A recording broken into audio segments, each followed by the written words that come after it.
10 KG গমের মধ্যে 1 KG মাটি মিশালে বালু মিশালে চলবে। আর বালুই যদি 9 কেজি হয় আর গমই যদি 1 কেজি হয়, বাজারে বেচা যায়? মুফতি জসিমউদ্দিন রহমানীর আকীদা মানহাজ কি বিশুদ্ধ? তার ইলম নেওয়া যাবে কি?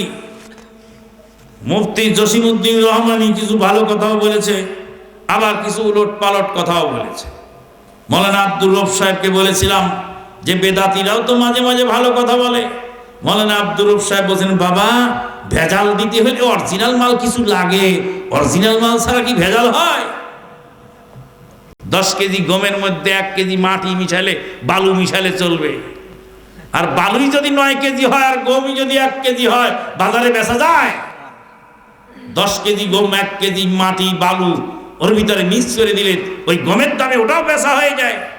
যারা ভেজাল ঢুকায় ইসলামের মধ্যে, তারা ভালো কথা বলে বলে ভালো কথার ফাঁকে ফাঁকে ভেজালি কথা আবার 2-1টা ঢুকায় দেয়।